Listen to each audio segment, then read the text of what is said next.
Bismillahirrahmanirrahim. Assalamualaikum warahmatullahi wabarakatuh. Alhamdulillah wassalatu wassalamu ala rasulillah.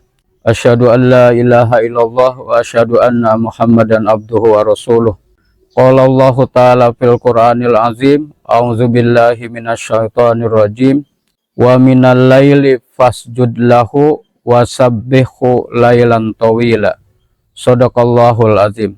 Bapak Ibu penikmat kurma rahimakumullah, alhamdulillah kita sudah masuk di penghujung akhir Ramadan yang Allah masih beri kita kesempatan untuk memperbaiki dan memperbanyak amal-amal, khususnya amal-amal Qiyamul Lail di bulan Ramadan di akhir-akhir sebelum kita masuk di 1 Syawal.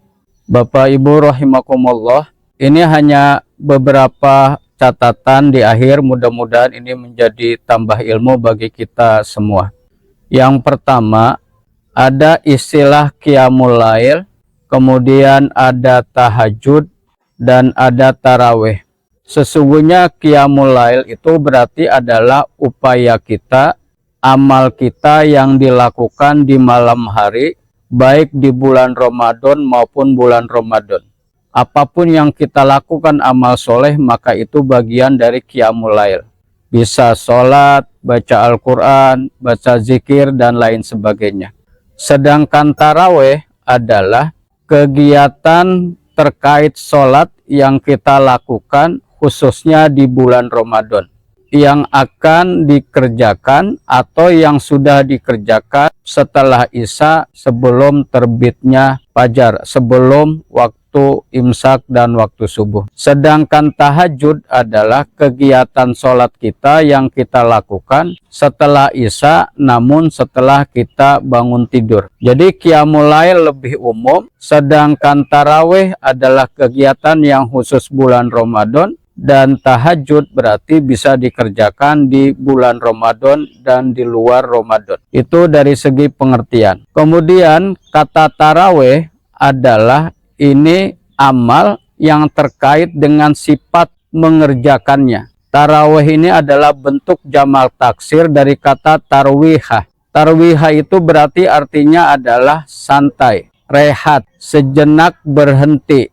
Jadi sholat tarawih berarti adalah sholat yang dilakukan memang tidak tergesa-gesa, sholat yang dilakukan dengan santai, yang ada jeda di antara setiap 2 atau 4 rakaat. Itu pengertian tarawih. Dan tarawih adalah, kalau kita lihat dalam sejarah, pada zaman Nabi Muhammad berdasarkan riwayat Aisyah adalah memang Nabi mengerjakannya adalah 8 rakaat kemudian 3 witir, dan itu dikerjakan Nabi pada bulan Ramadan dan di luar Ramadan. Itu yang pengertian sholat malam yang dilakukan oleh Nabi. Sedangkan kemudian oleh generasi berikutnya, tarawih ini mengalami yang dilakukan pada generasi awal-awal, karena di Mekah adalah mereka tarawihnya seperti itu dan mereka bisa sekaligus dengan tawaf. Sedangkan penduduk Madinah yang tidak ada Ka'bah, kemudian mereka melaksanakan sholat tarawih ini dengan sebanyak 20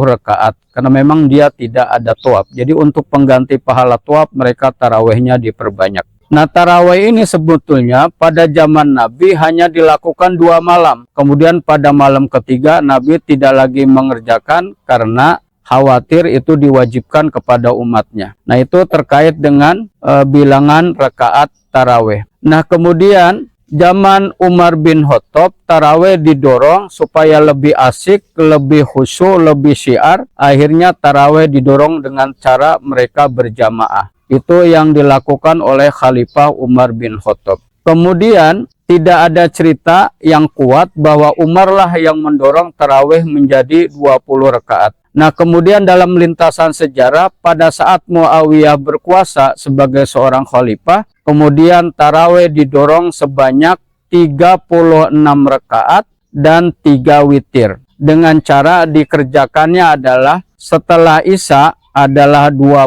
rakaat dan nanti 16 rakaatnya dikerjakan menjelang subuh. Itu yang dilakukan oleh Muawiyah bin Abi Sufyan. Kemudian ketika Arab Saudi dikuasai oleh dinasti Saud, maka tarawih dikembalikan lagi dengan banyak 20 rakaat dan 3 witir. Jadi tarawih adalah sifat yang bentuknya dia dikerjakan ada istirahat, ada jeda, itu yang penting. Jadi tarawih tidak boleh hanya secepat-cepatnya yang melanggar dari rukun sholat dan akhirnya menyebabkan sholat itu tidak sah secara hukum fikih. Nah, kemudian bacaan-bacaan di antara 2 tarawih atau 4 rakaat itu maka adalah berdasarkan riwayat yang dalam suatu kitab dikatakan di antara 2 sholat adalah dengan cara membaca yusabbihu wa yuhallilu wa yukabbiru wa yusalli ala nabi wa yad'u. Jadi sebaiknya di antara 2 rakaat itu ada baca tasbih atau baca tahlil atau baca takbir atau baca salawat. Nah, itulah yang dilakukan akhirnya maka di sebagian umat Islam di antara 2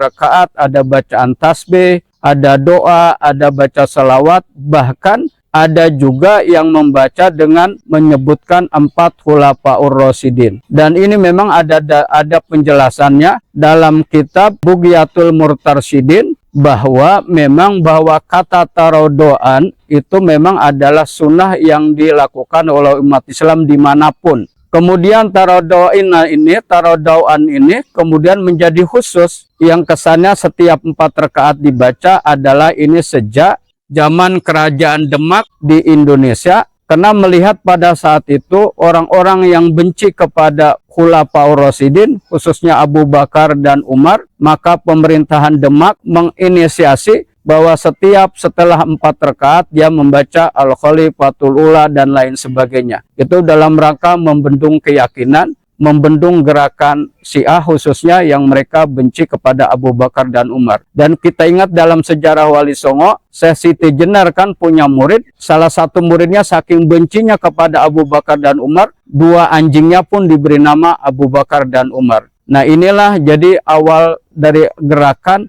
kenapa dalam setiap 4 rakaat ada Al-Khalifatul Ula dalam rangka tetap mencintai para sahabat Nabi dan tidak terlibat dalam gerakan yang membonceng anti sebagian sahabat Nabi. Itulah beberapa bacaan yang dilakukan dalam perkembangan sejarah terkait dengan sholat tarawih. Nah, kemudian kenapa ini terjadi? Karena memang berdasarkan hadis Nabi yang di dalamnya ada Muawiyah, bahwa beliau mengatakan, Nabi Muhammad SAW mengatakan, janganlah menyambung antara sholat dengan sholat langsung, agar ada jeda, yaitu dengan berbicara atau pindah tempat. Nah, oleh para ulama dan para penguasa kemudian ini dilakukan dengan cara tidak mungkin sholat tarawih yang banyak orang pindah tempat, maka dengan cara berbicara. Nah, bicara inilah yang dilakukan dengan banyak membaca tasbih, membaca takbir, membaca salawat, dan doa. Di antara doa yang paling dianjurkan tentu adalah Allahumma innaka afun karim tuhibbul afwa fa'fu anni. Inilah doa yang dianjurkan kita selama bulan Ramadan. Demikian, terima kasih. Assalamualaikum warahmatullahi wabarakatuh.